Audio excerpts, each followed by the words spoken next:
On this episode of Newt's World, the Democratic chair of the House Oversight Committee is calling on the FBI to investigate Parler's potential role in the deadly U.S. Capitol attack and its possible use as a channel for foreign influence. Parler suing Amazon for kicking the app off its cloud server. Congresswoman Carolyn Maloney calls Parler a potential facilitator of planning and incitement in the violence. National leaders are questioning the site's potential role in the planning of the deadly Capitol Hill riot earlier this month. Apple has banned the fast-growing Parler app. Google has just removed Parler without any warning from its App Store. Cook decided the right thing for Apple was to suspend the conservative-leaning social media platform Parler from its App Store. We obviously don't control what's on the internet, but we've never viewed that our platform should be a simple replication of the internet. We have rules and regulations, and we just ask that people abide by those.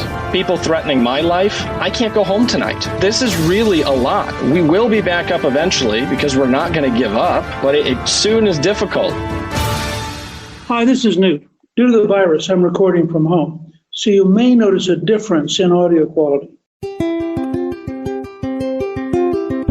We're looking at what's next for Parler, social media app that has offered conservatives and frankly anybody an opportunity to talk without censorship. And we're delighted to have Amy Peikoff, the Chief Policy Officer for Parler, who's going to talk with us.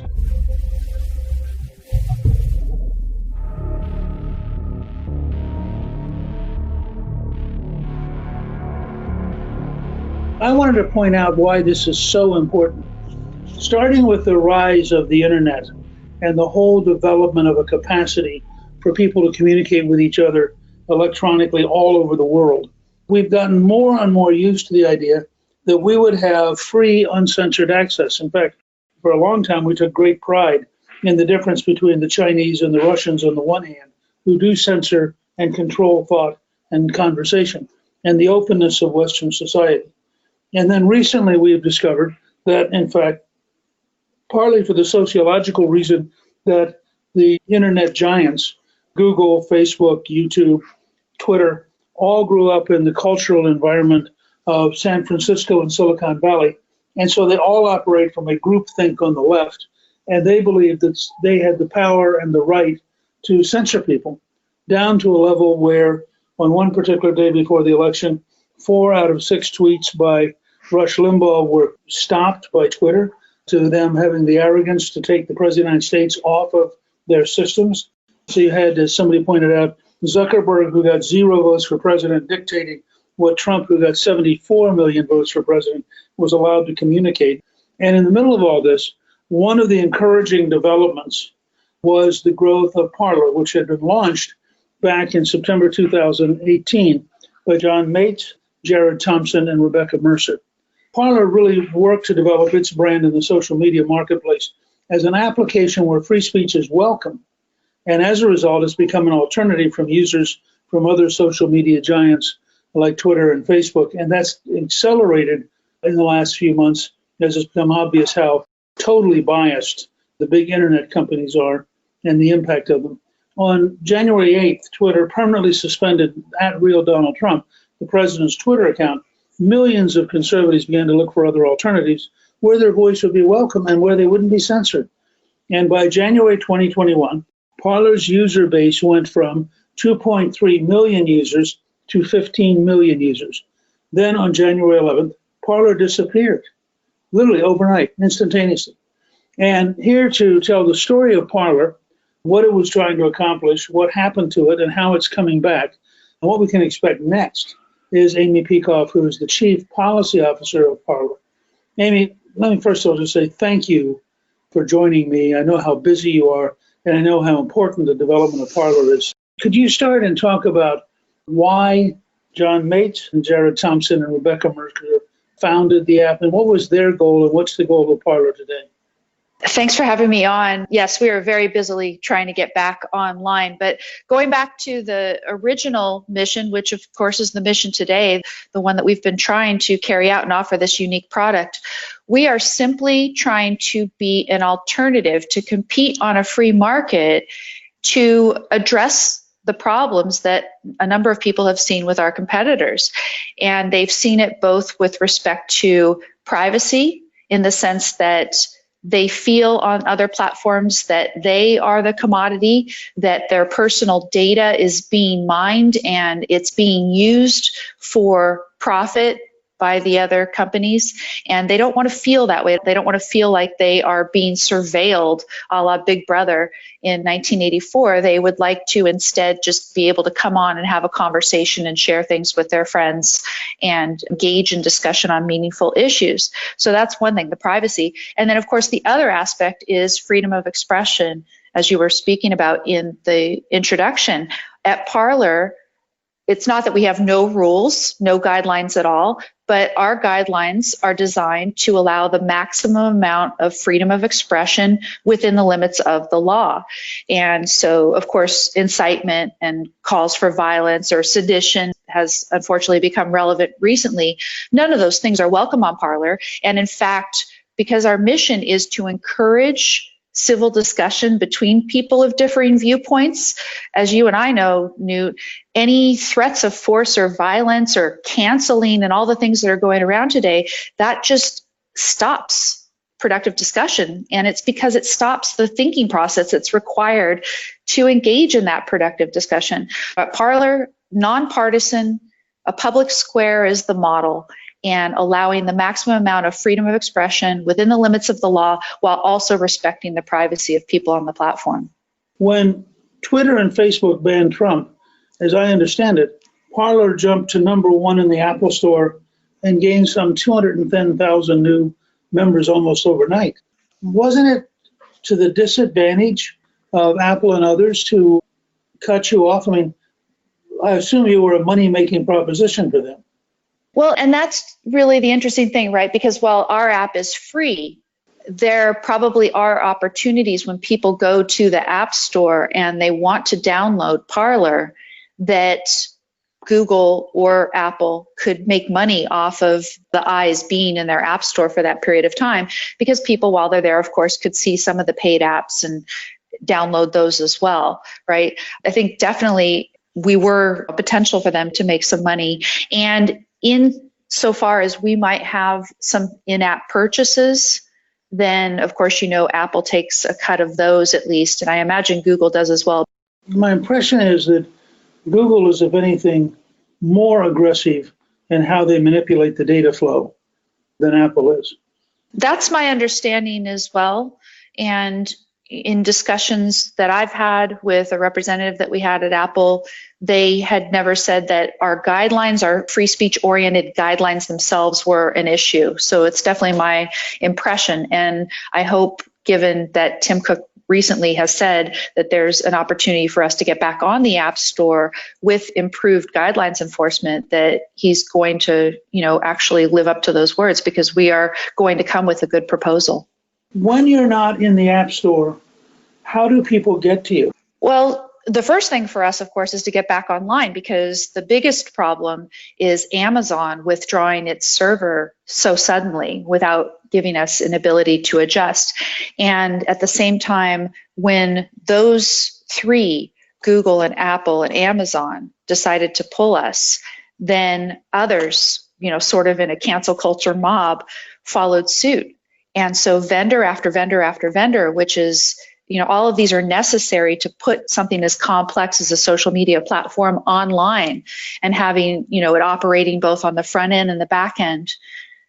A lot of people have withdrawn their services. And so we've had to come up and try to find replacements for all of those just to get back up. So right now, all we have is a static web page, which itself was an accomplishment. And we're working to, as soon as possible, get the whole rest of it back up online and then go to the App Store.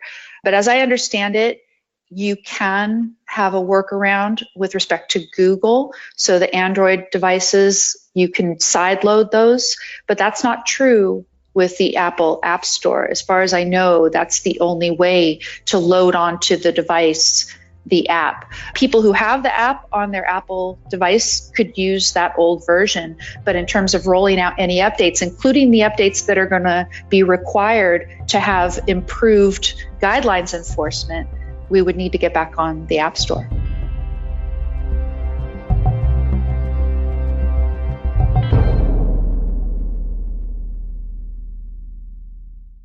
I know what'll make you happy: getting your best credit score. The average American has 97 points they can add to their credit score. That's 97 points, but no idea how to get them. ScoreMaster knows how. ScoreMaster is not credit repair. It's credit science, and it helps you get your points fast. In fact, the average ScoreMaster user adds 61 points in 20 days or less. And getting your plus points fast can save you a fortune before you apply for a loan or credit card or refinance your home or buy a car. ScoreMaster is also great for business owners who use their credit score to finance their business. ScoreMaster is even great for mortgage brokers who need an edge and love getting their clients better deals. ScoreMaster is great for everyone. It even shows you the score consequences of spending too much or identity theft. No one else does what ScoreMaster does. Enroll in minutes and see how many points you can add to your credit score and how fast. Visit scoremaster.com/Newt. That's scoremaster.com/Newt. We are now at the mercy of one-party control and an agenda driven by tax and spend economics.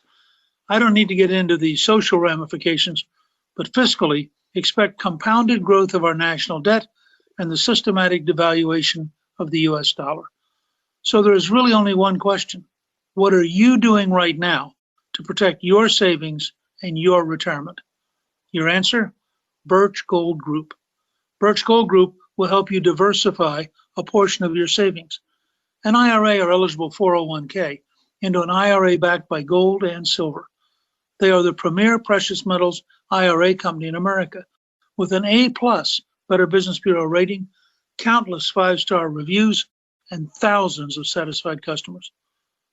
There's a tidal wave of inflation coming. Gold is your hedge. Text Newt to 474747 for your free information kit on Precious Metals IRA, or to speak with a Birch Gold representative today. Time is running out, but you can protect your savings now. Text Newt to 474747.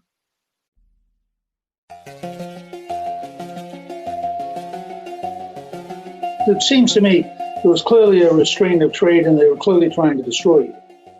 And then what's their explanation for how all these companies suddenly came together and decided that you weren't acceptable? I can't speak to the legal claims about restraint trade. There's ongoing litigation right now. And as to their motives, we can only guess from circumstantial evidence, but we know that there were the events of the 6th.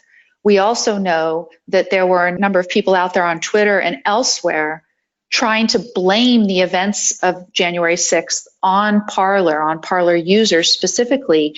And in a number of tweets out there, they were tagging Apple and tagging Google.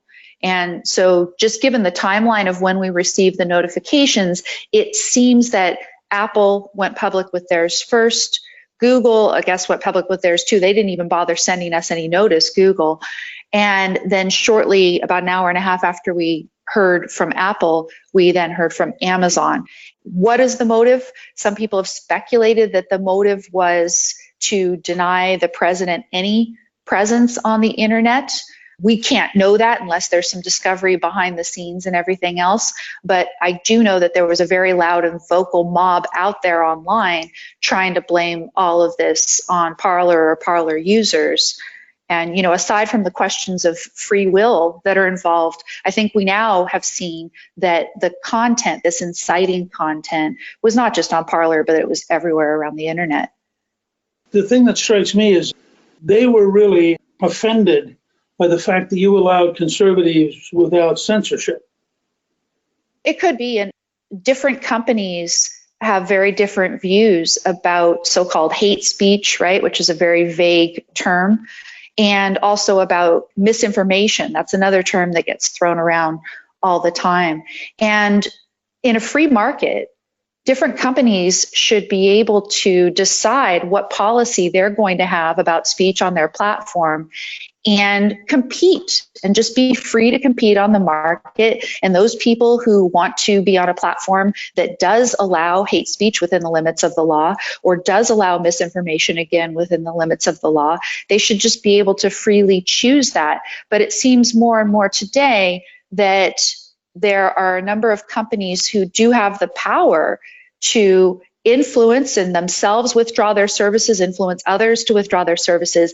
And one thing that I've written about recently at my blog at don'tletitgo.com, this blog post where I talk about this, at a certain point when you start to look at the combination of the Section 230 immunity that is provided to these platforms and internet service providers, when they make the choice to remove content, to so-called moderate content, they get the immunity for that. It's protected from legal challenge.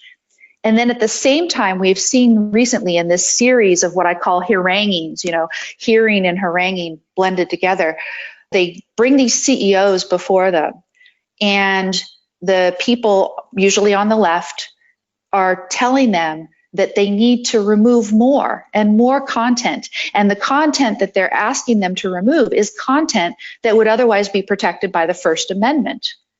So you combine that immunity, and then you add the pressure that's coming from politicians who are saying, in effect, we're going to withdraw this immunity if you don't do it our way. This choice that supposedly the law leaves up to you, you have to do it our way now. That's very dangerous. Hasn't the Supreme Court ruled that you cannot have a private company infringe on the First Amendment on behalf of the government, that if the government is not allowed to do it, then the private company can't do it either? Well, if they haven't ruled it, then certainly they should. And there's a number of legal minds who are pushing in that direction. I mean, this is the thing again, Newt, I'm a very free market oriented person. And always for years I've thought, okay, Facebook's a private company and Twitter's a private company, and they should be allowed to reserve the right to refuse service to anyone, right? The way the signs that we'd see in a restaurant or something. And now, again, we're in this situation where they do have this immunity that sort of shelters everything that's under the hood back there. How are they making these decisions to remove content? According to what criteria? And all those engagement enhancing algorithms, which themselves are responsible for either highlighting, or a lot of people call it shadow banning content. And perhaps a lot of the engagement enhancing algorithms have resulted in more of this sort of more violent rhetoric or heated rhetoric that's out there too, right? All of this is under the hood, shielded from immunity. And, 230 has been protecting this for years.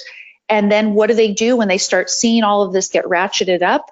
They start removing a whole lot of people, and probably not objectively according to good criteria. They have employees, and their employees have their biases and everything else. And then they have politicians urging them to do more. So we're in this place now where I'm almost forced to conclude that they are not acting as free actors on a free market anymore. They're monetization models, again, which rely upon all of the data mining and this content manipulation. Those monetization models, they've become dependent on legal immunity to protect those from legal challenge.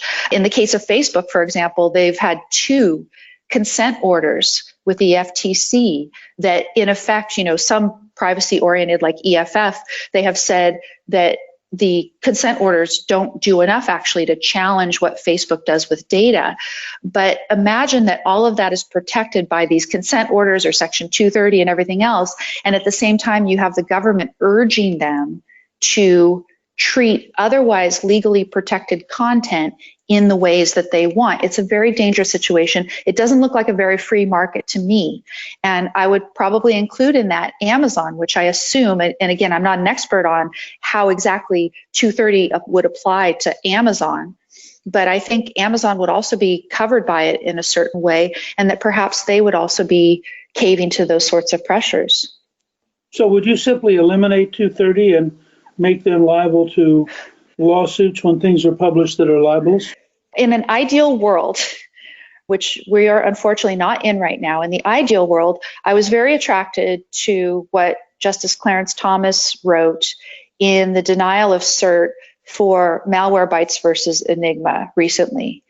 And in that, it wasn't very long and it didn't spell out all the details, but he was calling for a more narrow interpretation of Section 230, in which some of the activities that these platforms use to either create content or editorialize on content or otherwise modify content or the way that the content is put out into the world, those things would be more susceptible to legal challenge. Things that they're doing would not remain completely under the hood. They'd be open to discovery and things like that. And that people would be able to actually redress their grievances in a court of law, which is the American way to be able to do this. I'm a former academic and I'm cautiously optimistic that this can happen.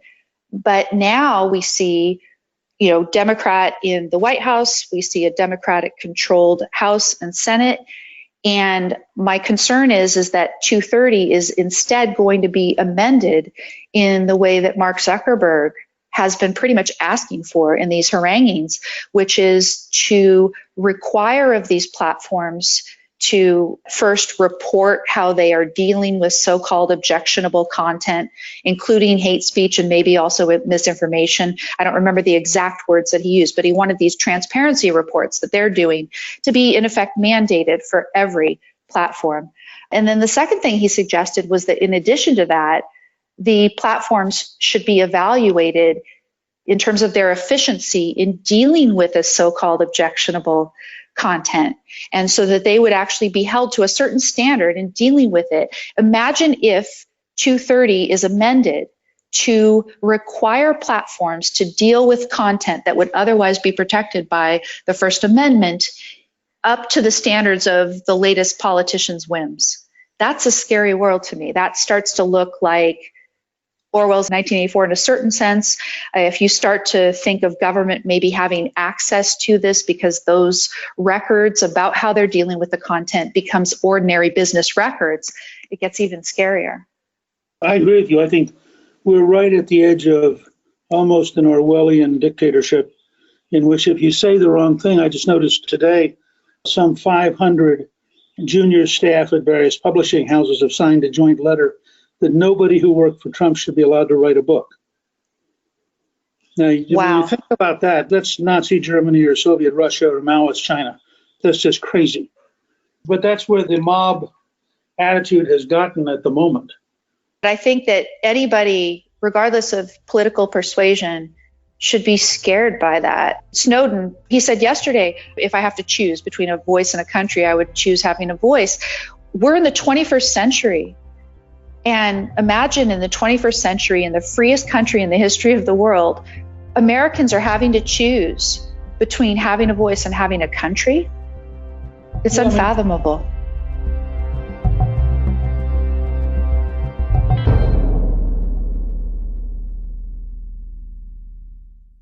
If you sell stuff online, you're in the right business. With more people shopping online, chances are you're handling more orders than ever. That's why you need ShipStation. ShipStation makes managing and shipping orders so easy. Simply import orders from any sales channel, access discounted rates to ship with any carrier, and automate just about any shipping task. You'll spend a lot less time on shipping, so you can focus on growing your business. With ShipStation, you can manage all your orders in one interface from anywhere, even your phone. Ship with all major carriers, including USPS, FedEx, and UPS. And with access to discounts usually reserved for Fortune 500 companies, finding the best shipping solution for you and your customer is easy every time. Ship more in less time with ShipStation. Get a 60-day free trial with offer code PODCAST. That's 2 months free. Just go to ShipStation.com. Click on the microphone at the top of the page and type in podcast. That's ShipStation.com. Click on the microphone and type in podcast. ShipStation. Make ship happen.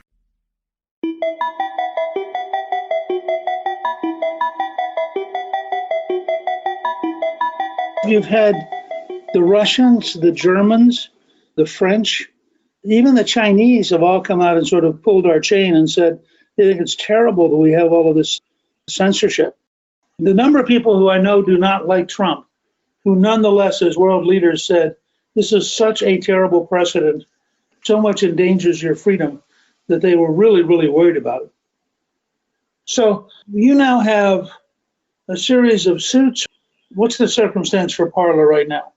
So the current is with Amazon. And of course, Amazon, again, is the thing that took us offline completely because we didn't have server access. And so we are trying to build solid alternatives to that. But in addition to that, we have a number of people who have threatened, once we are online, to do everything that they can to try to hack us, take us down, etc. It's a big cancel culture mob out there.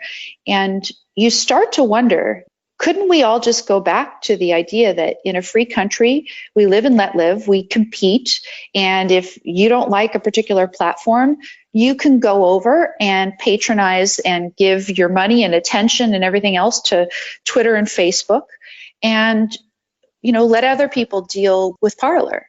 But no, so I don't know exactly how it's going to go going forward. Would it be the case that Amazon would let us back on, or are we going to find alternatives? But the litigation itself, I can't really comment on because it's pending. Yeah, of course. But it's interesting, as I understand it, that your contract with them actually provided for a 30-day notice. Right, yes. And they just terminate. Yes. How hard is it to build an alternative set of server farms? That's what we're learning now. And there was an excellent piece on Zero Hedge the other day that said why you can't, quote, just build your own Twitter. And it explains all the various things that are necessary in order to be able to get you back up online. And there's this tremendous infrastructure that's required. So again, for me, I'm not in favor of things like net neutrality, where you are telling private businesses how to run their business. But if it gets to the point where you really have more of a crony relationship, where you have something that's really approaching fascism, which in this industry we're starting to see in this country due to the pressure from the politicians, et cetera, you get to a point where you get that common law analogy to somebody who's on a piece of land and landlocked and can't get to the road.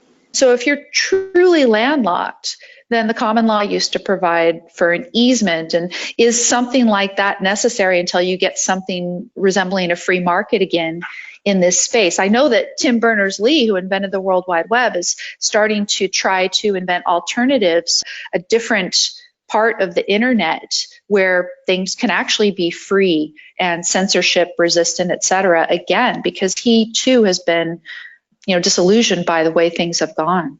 He has a great case study. I remember reading about him, I guess, almost 30 years ago. And it was a very idealistic vision of how we could have this information highway that we all had access to. And he must be extraordinarily disappointed by the way in which these oligarchs have basically poisoned the well at the moment. I mean, we may be able to get back to fixing it, but there's no question that they have created an environment that is hostile to everything that Tim Berners-Lee wanted when he was inventing the World Wide Web. Right. I also understand that John Match, the Parler CEO, and his family received death threats. Is that really true? Yeah, that's my understanding, yes. That's pretty scary, frankly. Yes. I've gotten a lot of trolls. The other day, Newt, I shared a quotation from Martin Luther King Jr., okay? And in that quotation, he talks about extremism, which is very interesting, from the letter from Birmingham jail. And he talks about how Jesus was an extremist for love and Amos for justice, Lincoln presumably for equality before the law. And I just put that quotation on Twitter on Martin Luther King's Day on Monday. Mobs on Twitter were trying to argue that if I'm quoting Martin Luther King Jr., that I'm comparing myself to Jesus.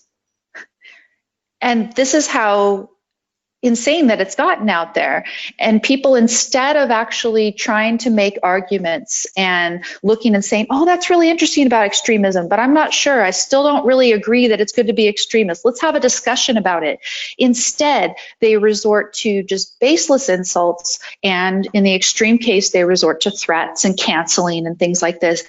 We really need in this country to get back to our foundations, which were to be able to deal with each other on the basis of reason and persuasion, and to turn on our critical thinking caps and if you don't like misinformation, well, then let's go out there and do the organic fact checking. Let's go ahead and have a reasoned discussion about it. That's the sort of thing that we are trying to promote on Parler.